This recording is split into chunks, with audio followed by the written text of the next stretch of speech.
A video by Briar's Canine Academy. Hey everyone, welcome to Briar's Canine Academy, where we turn your dream dog into reality. I'm Luke Schneider, and today in this video, I'm going to walk you through our 12-week dog training program, specifically who it's for, how it's structured, and what you, the owner, can expect. Now, who is this program for? This program is designed specifically for dogs that are 9 months of age or older. Dogs younger than this typically do not yet have the mental maturity required to meet or exceed the expectations of this program. If your dog is younger than 9 months of age, we do recommend checking out some of our other programs designed specifically for younger dogs. All right, let's set the expectations for this program. This 12-week program is not about training your dog for 12 weeks and then just being done. The purpose of this program is to build a strong, rooted foundation that allows you, the owner, to continue redirecting unwanted behaviors away and nurturing desired behaviors in your dog long after the program ends. Now, let's take a look at the program overall. Most dogs need about 3 months of repetition, consistency, and real-world practice before training becomes reliable. That's why this program is structured as a full 12-week process. Let's look at weeks 1 through 4 of our trainer-led foundation. For the first 4 weeks, one of our trainers is going to come directly to your home Monday through Friday, and in this phase, it's about building momentum, structure, and consistency from the very beginning for your dog. During these 4 weeks, we're going to work on a few things, specifically heel command and proper positioning, sit and down, reliable recall, door manners, people manners, open arms means inviting for affection, closed arms means giving space, walking behaviors without pulling, and finally, we're going to work on public environment exposure so that all these behaviors generalize in places you want them to. Now, this phase lays the foundation for everything that comes next. Now, an important tidbit for the owners during weeks 1 through 4. During these first 4 weeks, you do not need to be present for the training sessions. You're more than welcome to observe, but it's not required. This gives you, the owner, freedom to not feel tied down for 4 weeks of daily training, as this is going to be specific between the trainer and your dog. After all we need during this period is access to your dog.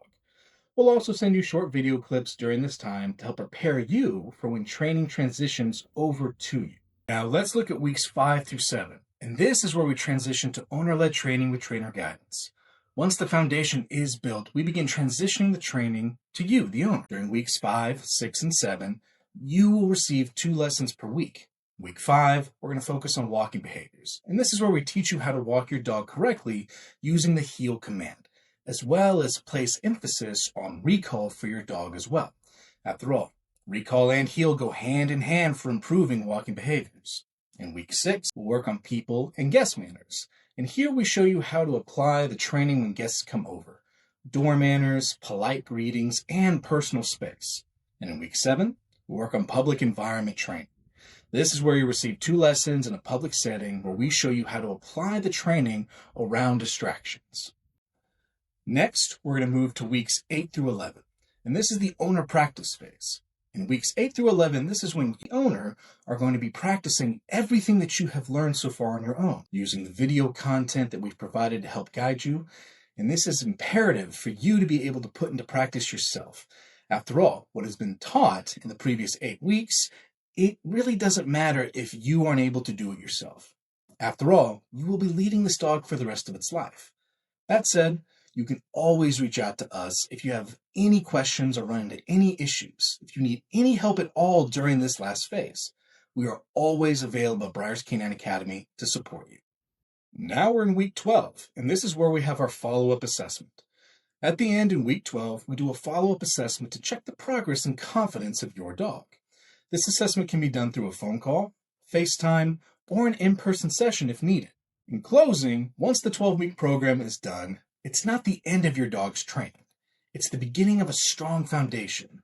Once completing this program, you'll have a dog with clear expectations, the ability to redirect unwanted behaviors, the tools to continue improving and nurturing those desired behaviors, and a system that you can rely on long after the 12 weeks are complete. After the 12 weeks end, you may also continue to use us for CGC certification, therapy dog training and certification, advanced training such as off-leash work, or just ongoing maintenance through partnered private lessons with some of our other clients. Then they may have similar needs and similar goals to you, and that'll make things a little bit easier.